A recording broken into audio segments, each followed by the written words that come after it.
Hey guys, and welcome to another episode of Parlay Revival. So last week we made a pretty inspirational documentary about how the Polynesians sailed from Asia all the way here to Hawaii centuries ago. So if you feel like watching something meaningful, click back one episode to watch our story of the Hokulea. This week we get an insightful look into the life of an up-and-coming pro surfer here on the north shore of Hawaii, who surfed a 77-foot wave. It was so big that you're only seeing like a portion of the wave. Then we head back to Parlay in Indonesia where my friend Marcos arrives and opens up about what it means to finally be here with me on my boat. Yeah, he's been there unconditional all the time.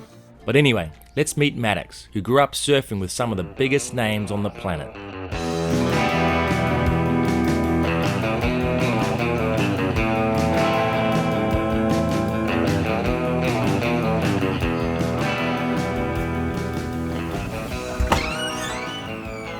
Yo, what's up, Colin? Bro? How you doing? Good.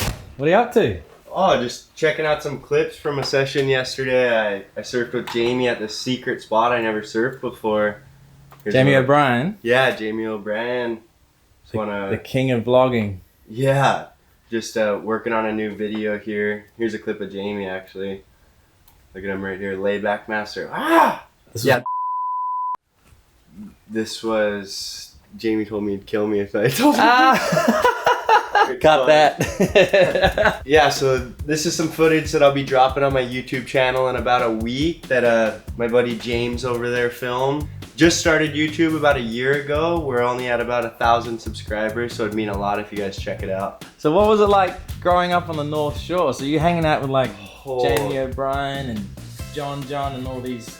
Growing up on the North Shore, I would say is surf mecca, so you're around all of these surfers, so you just want to non-stop surf. It's not even a sport at this point, it's just a lifestyle. Like all your idols are surfers. I mean, right here, this is my dad, he's a surfer. His name's Troy Alotis, and yeah, just been growing around it my whole life. Yeah, so here's where I grew up. This is my bed right here. I can just like roll over and see the swells coming through, so super grateful. It's a bit of a funny house though, it's not funny, it's a great house for sure. It's just what I grew up with, but all of my siblings were right here. So we got my sister's beds, brother's beds, and then here's my parents' bed right here.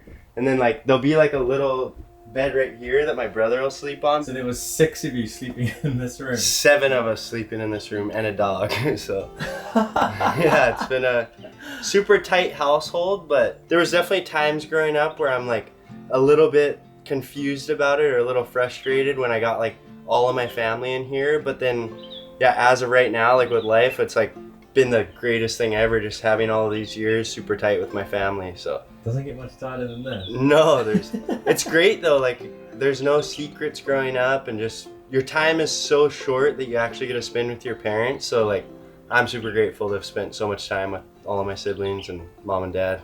So here's my view, and I find myself here pretty much every day in the morning. I have these little indicators out here, and I can pretty much tell what the waves are doing all across the North Shore just by standing out here.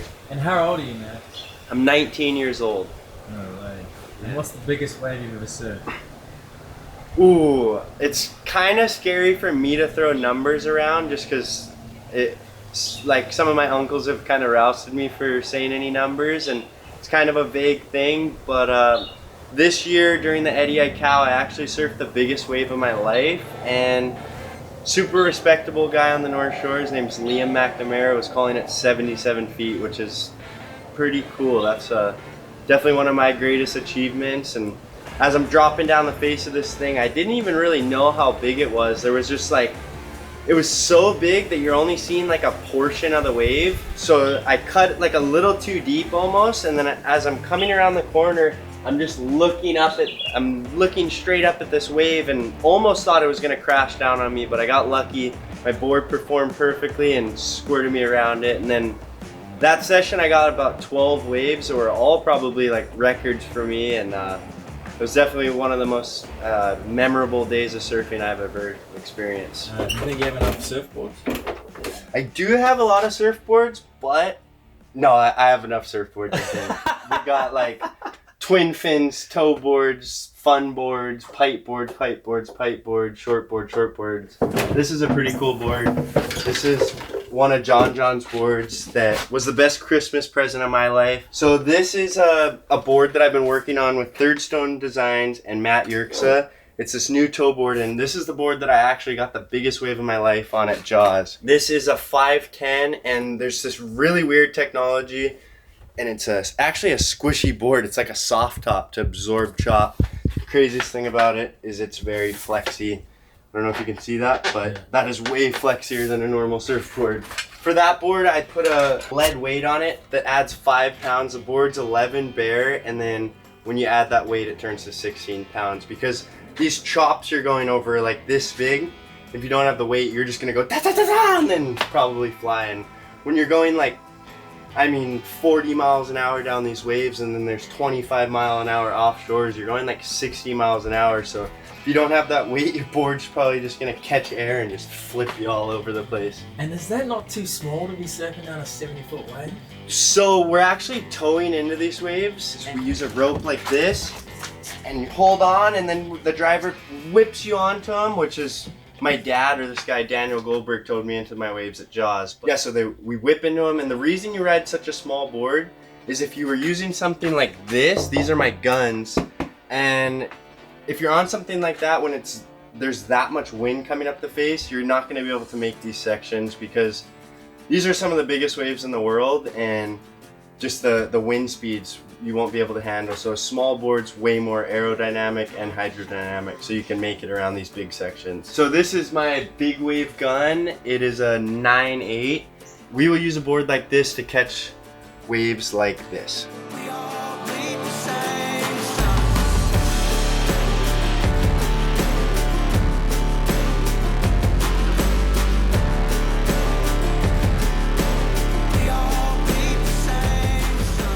Right here, we have a Paizel mini tank. This is my first ever surfboard. This deck pad is a present from Jamie O'Brien on my 3rd birthday. This is a board that I got from Billy Kemper. It's a 9.8, and I got one of my most memorable waves ever on it. I actually got my first wave ever at Jaws on it, and then all of a sudden the most beautiful wave I ever seen comes to me, and I just scrape into it as hard as I can. Bottom turn, and all of a sudden the whole ocean just throws over me. Got the biggest barrel of my life that day, and it was 100% one of the most special waves I've ever ridden. It was the most slow-mo barrel I've ever seen. So this board's kind of been through it all. As you can see right here, there's a buckle. So that's like when the board's almost broken, but it didn't break. And then right here, that's where the leash plugs go. And I got caught by this like 25-foot wave, and both of the plugs ripped out, and let me tell you, I had a pretty nasty swim in after that. I have a lot of idols, and they're really big names, but the biggest one is of course my dad, because any boy growing up looks up to their dad a lot. So my dad actually came down with cancer this year. He has leukemia, which was the biggest shock that I ever had. I traveled for 4 months, and after this 4-month surf trip, come home for about a week, and we're fishing, having a good time, and then he goes to California, gets really sick, and then for the past like 7 months he's been battling it. But he's one of the strongest guys that I know, so he's gonna kick that in the butt. But the reason I bring this up is that's the root cause I wanted to surf one of these massive waves this year. So right before Jaws, I was talking to my dad a bunch and having this super stellar big wave run. My dad's like a super pioneer towing big wave surfer, so as soon as I seen this huge swell on the forecast, in the back of my mind is like, I'm gonna get the biggest wave of my life for my dad, and that was who was in the back of my mind while I'm taking off on this massive one. And this is Maddix's girlfriend, Alyssa. She was on the pro tour last year. And so you're literally surfing against the best surfers in the world. Yeah, I mean, there's only 18 women that get to be on the tour, so it's a pretty small, tight-knit group of girls, and I would definitely say we're all like super competitive. But at the end of the day, like, those are the people that you spend the most time with out of the year, and I feel like the girls definitely have a cool camaraderie and are really friendly to each other outside of the jersey, but definitely when it's time to put the jersey on and get in the heat, it's like eye of the tiger mode. I would say for me, my biggest role models have been Carissa Moore and Stephanie Gilmore. Qualifying for the tour and actually being there competing against those girls was definitely a pinch me moment, but at the same time, you know, you had to get into that headspace of like, wow, I'm actually here now. Like, I can't just look up to these girls and be like, whoa, this is crazy that I'm here. Like, I actually gotta put on the competitive face and, you know, give it my all against them. That's so true. You can't be looking at them as role models when you're trying to beat them. I know, it's like a very fine line. You're like, where do I find the balance between, you know, obviously having all of that respect and admiration for them, but at the same time, seeing yourself as being at that same level too. Yeah.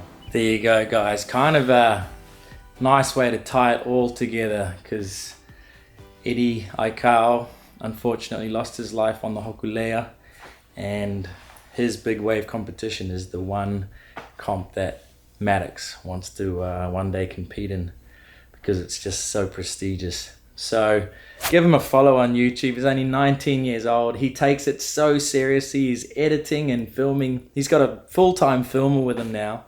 So give him a follow and support Alyssa on the WSL. We are going for our final surf on the North Shore. This place has been unbelievable. So our time in Hawaii had been so heartwarming, with the 50th anniversary of the Hokulea and just meeting absolute legends all around Oahu, including our patrons when we did a meetup on a 65-foot catamaran sailing off the coast of Waikiki. Time to rock and roll. 65-footer built in the Virgin Islands. One of our patrons, Greg's, runs it, and we sailed into the night to watch the fireworks light up the beautiful Hawaiian skyline. But it was soon time to head back to Parlay, and in usual fashion, we were loaded up with all sorts of parts and materials for the boat. What are the chances of this turning up? I'm a positive thinker, so 99% sure it's gonna show up when we do. That's our other one. Hopefully it turns up. So we were transporting Claire's for a hardtop enclosure and Sunbrella to redo all of our cushions, because even with the overweight fees, it was going to be a lot cheaper than shipping them all the way to Indonesia. It took a few very, very long flights before we were back in Asia, where we were welcomed by the monsoon weather that we had left a couple of weeks ago. Windy and rainy. Just on time. And would you believe it? Both of our bags and both of our overweight boxes had made it all the way to our final destination. We were dying to get back to the boat, to not only catch up on some sleep, but also be reunited with our dogs. Hey, buddy. Oh, hey, buddy. Hey, buddy. Hey, buddy. Hey, buddy. We made it back. These guys have missed us so much. Man, they really missed us, huh? So, they're just under 70 pounds each. If it is 70.5 pounds, they won't even accept it on the flight. So just the way that they naturally came was just under the limit, and it was $200 US per item because they are overweight. So it cost $400 to get them to the boat, which is probably a third of the amount that the shipping and duty to Indonesia would have cost. Anyway, so that is a massive win. So when we get to the Philippines, we'll be pulling this stuff out. Sweet!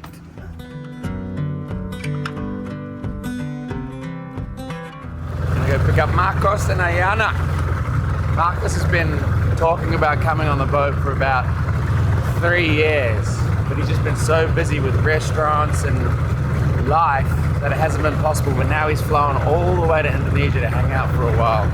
We're so excited. Are you crying under those glasses? No! What a treat. Happy New Year, bro.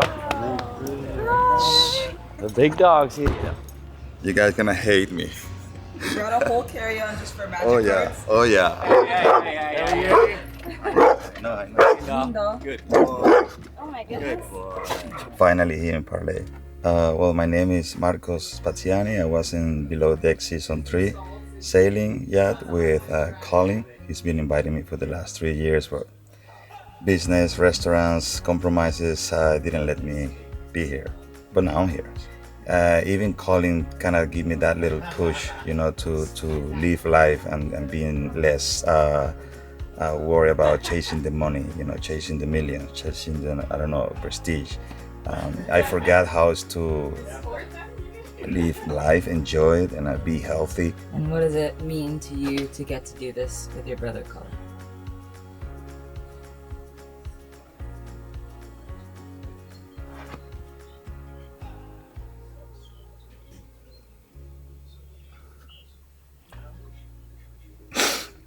He's been there. He's been there for me always.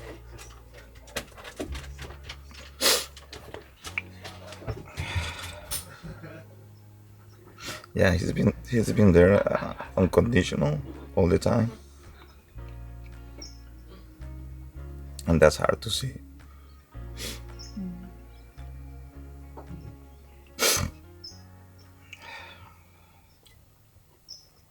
Yeah, he's family for me, so I love him. He's my good friend, and that's why I'm here. And travel the world. I have the luck, the blessed to live with my girlfriend. You guys gonna meet her. Well, I'm Ayana. This is my very first time on a boat. I guess I'm just excited for what's to come, but I have no idea how long we're gonna stay, where, and how everything is gonna be. But just gotta trust the process. So, what are you looking forward to get out of this brand new experience? Ooh, maybe just widening my horizon, just experiencing a different lifestyle, really expanding my view on the world, and just being able to meet a bunch of really cool people and see a lot of cool stuff.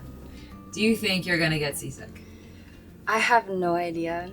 I've gotten car sick, I've gotten sick on airplanes, but hopefully it's not going to be that bad because I haven't really thought too much of it. Trooper, let's do it. A brother from another mother. Yeah. Hey, how you doing? And last but not least is TJ, our longtime Patreon, who was actually a crew member with me in the BVIs when I got to drive Parlay 2, owned by Bob, who was the original owner of Parlay. What are you looking forward to the most on this trip? It's a great question. There's a lot of things, but I think learning is definitely a big part of it. Just getting away, from the grind. I've got a business that's fairly demanding and a busy life, so just to be able to disconnect and reset, and enjoy nature, get to know great people that share similar interests. I could go on and on and on. There's nothing but benefits to this trip, and super excited for where we go from here. What's the one thing Marcos couldn't leave behind? My cape, bro. This is my cape, but I just put it on the front. Superhero cape. Alicia, game on. Yep, we just needed Alyssa here and our Catalina Island crew would be reunited again. But that will have to wait until next time. So it wasn't long before the fishing action started to pick up, Yellowfin. which called for celebration. Yeah, boy! Yeah, woo! But that wasn't all we were celebrating this week. So what day is it? My birthday. How's it going so far? It's perfect. I wake up in the morning. They didn't let me do anything. I got a couple presents. We work out hard. And then I jump in the water to have some swim, but I jumped too early and they almost left me. The boat was still moving and he just jumped in and then he had to swim after the boat in a minor panic. And then I told him that there's bull sharks around here and he almost launched out of the water. Yeah. Just catch this. Yeah, boy. And I'm gonna debone the whole thing, fillet everything, and Alright, let's see how the pros do it. shit.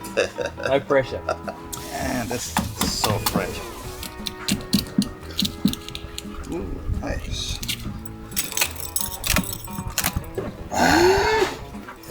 Also pretty clean, Mike. Yeah, shit. These domes, wow, bro, this is f***ing amazing. You see? Cheers, guys. It go. Wow. It doesn't need anything. It's like literally, bro, anything. Wow. It's like butter. And you're not a big Nah, fish I don't guy. even eat fish. No, that's good. I do now. You keep serving it that way, I'll keep eating it. You don't like tuna? Japanese don't like tuna. You're gonna like this one. Yeah, this is different level.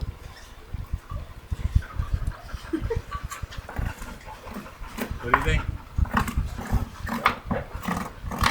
Wow. And you don't normally like tuna? Nothing going to waste there. No. This part is one of my favorites, which is the eyeball.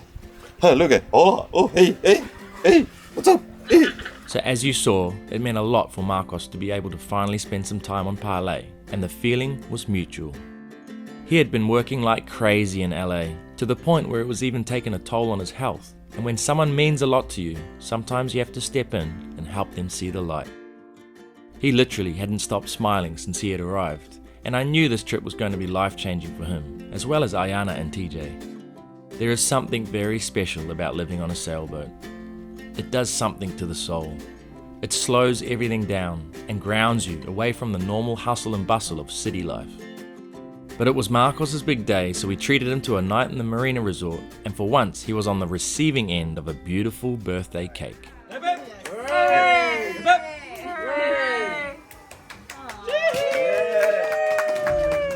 Thanks for watching, guys. Hit subscribe if you're new here, and join us next Sunday as Marcos shows off his chefing skills. Not 10 out of 10, but it's really acceptable. What a chef, no? We meet up with another YouTube sailing channel. Hello, welcome to Millennium. We don't like wasting anything around here. And we do one more equator crossing before setting sail towards the Philippines.